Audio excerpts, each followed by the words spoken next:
A continuación quiero darle la palabra al doctor Alberto Montaña Plata, magistrado de la sección tercera del Consejo de Estado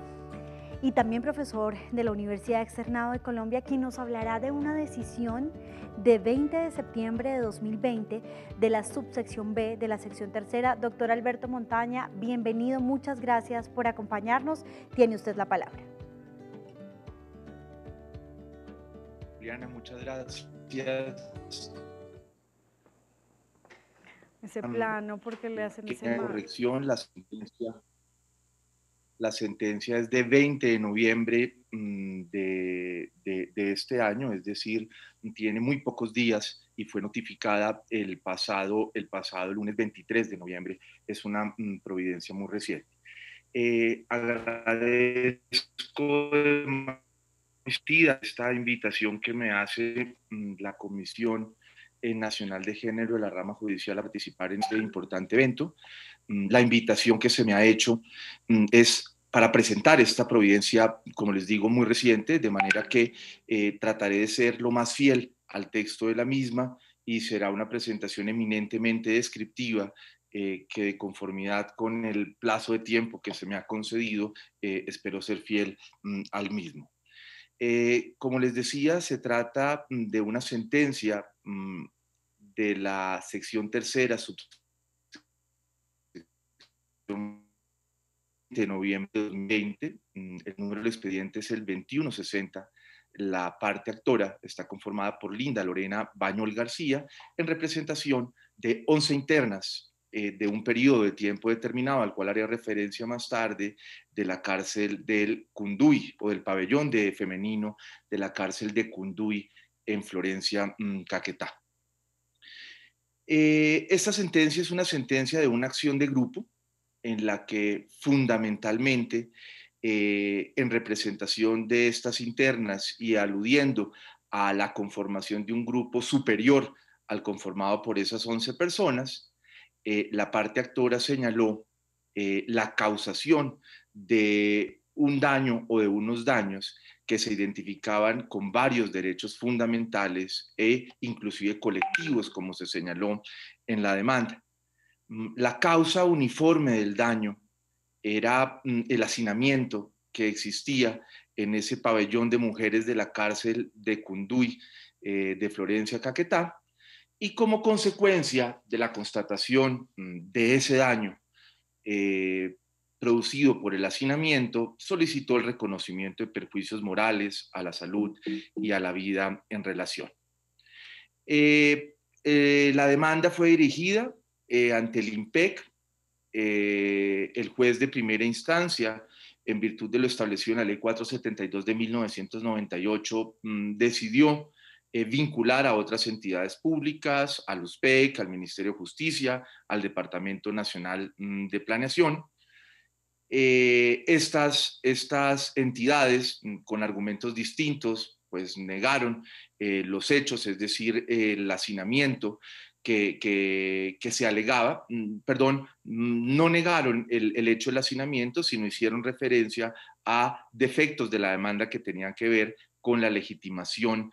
pasiva en la causa, con la responsabilidad que podían tener ellos en relación con un problema sistémico que había sido puesto de presente, entre otras, por la Corte Constitucional con ocasión de la declaratoria de un estado de cosas inconstitucionales. En primera instancia, el tribunal resolvió que sí se había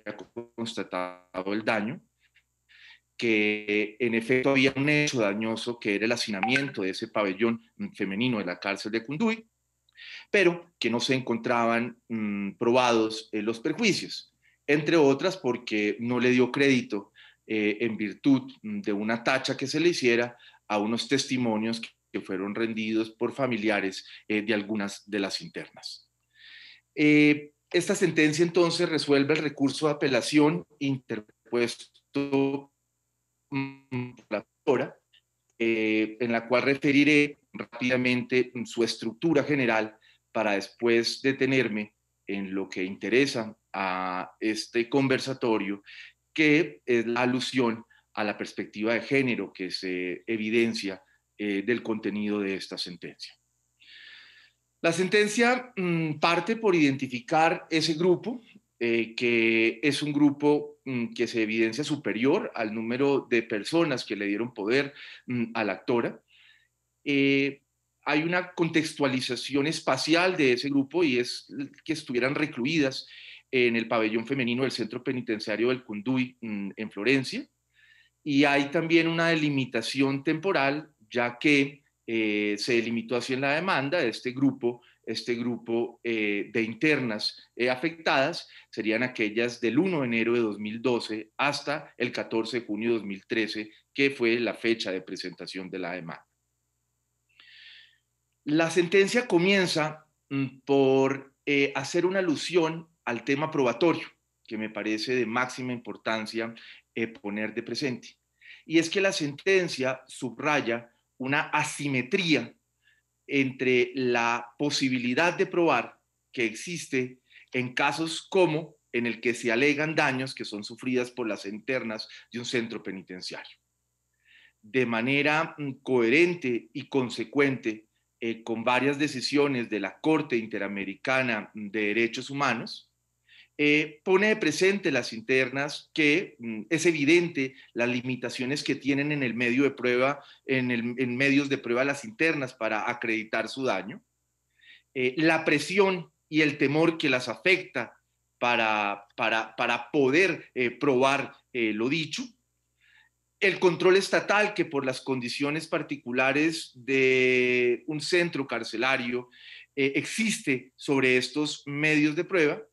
Dificultades estas que, insisto, han sido reconocidas en diversos pronunciamientos por la Corte Interamericana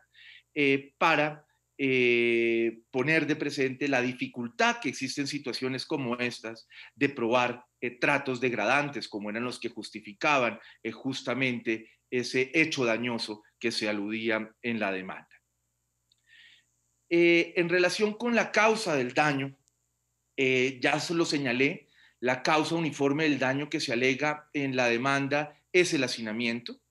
Este centro penitenciario, este pabellón femenino de este centro penitenciario tenía una capacidad para la reclusión de 25 mujeres y en el periodo señalado antes, que guarda relación con el grupo, se constató, la sala constató una ocupación que osciló entre 100 y 150 personas. Es decir, se alcanzó en algunas oportunidades hacinamiento de más del 500%, del más del 500% de conformidad con la capacidad que tenía ese centro penitenciario. La Corte Constitucional, de la mano del Comité Internacional de la Cruz Roja, en algunos pronunciamientos ha puesto de presente el espacio que necesita una persona recluida, combinando no solamente el del sitio donde ella duerme, sino haciendo una división de esas áreas comunes y ha señalado un espacio de 20 metros cuadrados. En este caso, el hacinamiento daba lugar a 2,1 metros cuadrados en ocupación que tenían estas internas de este centro penitenciario. A eso se le pueden agregar las condiciones acreditadas también en el proceso de máxima degradación del ser humano. Se contaba con 3 inodoros para una población de 150 personas en algunos espacios, en algunos momentos de ese periodo de tiempo señalado. Además, uno de esos inodoros estaba dañado, 2 duchas, 2 lavamanos, nada tenía puertas, había una ocupación total para la extensión de colchonetas donde dormían las internas, lo que les impedía el tránsito siquiera al baño. Debían colgar sus pertenencias, así como la ropa sucia o la ropa apenas lavada, en cuerdas que colgaban, en cuerdas donde que ponían encima de sus cabezas, prácticamente donde ellas dormían y convivían. Ahí mismo colgaban baldes donde depositaban desechos, donde depositaban material orgánico, es decir, unas condiciones de insalubridad, a más de esa condición que, como lo he señalado, la supervivencia del sistema interamericano tiene conducciones a violencia y a todo lo que puede suponer una convivencia en esas cuestiones. El daño, el daño, el daño que se constata en este caso tuvo que ver con el sacrificio a esa integridad y dignidad de las internas. Estuvo claramente constatado un trato cruel, inhumano, degradante, que vulnera no solamente estándares constitucionales, sino del sistema interamericano de derechos humanos. Como consecuencia de la constatación de esa causa uniforme, de ese daño al que he hecho referencia, la sentencia le imputa responsabilidad al Estado, en concreto al IMPEC, al USPEC y al Ministerio de Justicia. No me voy a detener en esos aspectos para no quitarle espacio de tiempo a lo que más nos interesa. Y finalmente, condena, como lo anticipaba, y reconoce perjuicios morales, así como por afectación de derechos constitucionales y convencionalmente mm, eh, afectados, invoca como medidas no pecuniarias las que ya habían sido establecidas por la Corte Constitucional para remediar la declaratoria de estado de cosas inconstitucionales, y adicional a ello da unas órdenes al Ministerio de Justicia y exhorta al Congreso para evitar populismo punitivo con enfoque de género. Vale la pena poner de presente que esta sentencia, para declarar la responsabilidad del Estado, se aparta de un antecedente jurisprudencial reciente de 3 de octubre de 2019 de la subsección A de la sección tercera,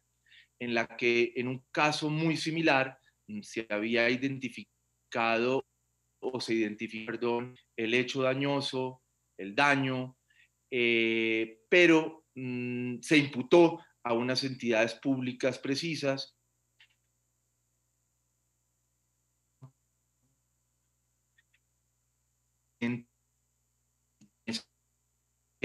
Las medidas dictadas por la Corte Constitucional con ocasión de la declaratoria de estado de cosas inconstitucionales suponían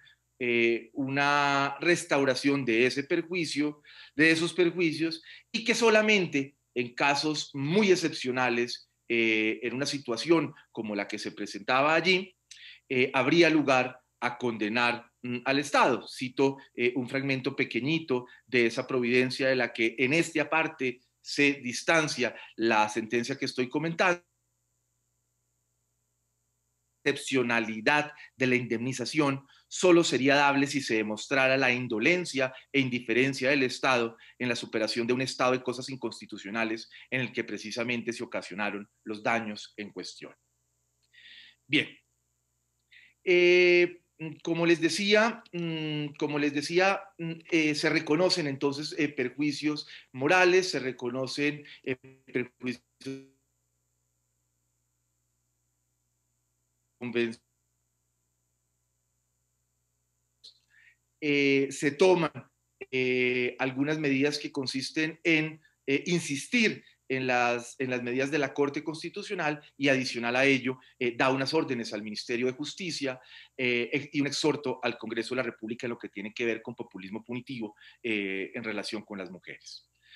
Sobre el aspecto que nos reúne en este importantísimo conversatorio, quiero llamar la atención a 3 aspectos de enfoque de género que contiene la sentencia que estoy comentando. En primer lugar, las particularidades que el daño que se reconoce en este caso, que como les decía, es el sacrificio a la integridad y a la dignidad de las internas, las particularidades que ese daño tiene cuando las víctimas son mujeres. En segundo lugar, y obviamente directamente relacionado con esto, quisiera detenerme en el reconocimiento que se hace en la sentencia sobre los perjuicios morales y de afectación de derechos constitucionales y convencionalmente protegidos que tienen una equivalencia pecuniaria y en la cual expresamente se pone de presente la distinción que debe dársele en el caso de este reconocimiento de perjuicios a víctimas hombres y a víctimas mujeres. Y en tercer lugar, quiero hacer relación a esas medidas complementarias a las dispuestas por la Corte Constitucional en la declaración de estado de cosas inconstitucionales y que guardan relación con esas órdenes que en la sentencia se dan al Ministerio de Justicia y el exhorto que se hace al Congreso de la República. Comienzo entonces por lo primero, y es con las peculiaridades de este tipo de daño cuando las víctimas son mujeres. Al respecto, me permito leer un párrafo muy pequeñito de la Providencia que creo que ilustra de manera contundente el raciocinio que se hace en este sentido en la sentencia. Su condición de mujeres no resulta neutral en la producción del daño, no solo por la especialidad de las violencias que se reproducen en un penal femenino hacinado, sino porque las internas están sometidas a un impacto diferencial y agravado en el contexto penitenciario y han sido consideradas una población vulnerable dentro de la ya vulnerable población carcelaria general. La mayoría de las políticas y servicios sanitarios de las prisiones no han sido diseñados para satisfacer las necesidades específicas de las mujeres, por lo que las condiciones precarias en temas vitales como las necesidades fisiológicas y biológicas, especialmente en situaciones como el periodo menstrual, el embarazo, la lactancia y la crianza de niños, supone una violación intensa y particular de su dignidad humana y han sido calificadas por la Corte Interamericana como tortura física y psicológica con violación de los artículos 5.2 de la Convención Americana y 1, 6 y 8 de la Convención Interamericana para prevenir y sancionar la tortura. En segundo lugar, en relación con el reconocimiento de perjuicios tasados patrimonialmente, hay una alusión expresa a la diferencia que debe existir cuando las víctimas son hombres y mujeres. Es decir, aquí ya no solamente es la identificación de la distinción de ese daño, sino la necesidad de que a la hora de reparar perjuicios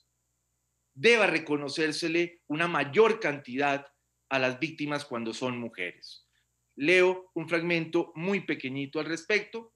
La sala advierte que esta indemnización responde a la especial intensidad del perjuicio que padecieron como mujeres y reitera que los padecimientos y sacrificios a que han sido sometidas en este sistema penitenciario masculinizado perturbaron aspectos exclusivos de su género e identidad que no podrían ser reparados a los hombres en idénticas circunstancias. Hay un tercer aspecto en este enfoque de género y tiene que ver las medidas adicionales a las órdenes dispuestas por la Corte Constitucional con ocasión de la declaratoria de estado de cosas inconstitucionales y en particular una orden que se le da al Ministerio de Justicia y un exhorto que se hace al Congreso de la República. Me permito leer 2 párrafos sobre ese punto. El Ministerio de Justicia y del Derecho deberá formular una política criminal y penitenciaria con enfoque de género que tenga en cuenta que las mismas condiciones que hacen a algunas mujeres vulnerables frente a ciertas violencias específicas basadas en el género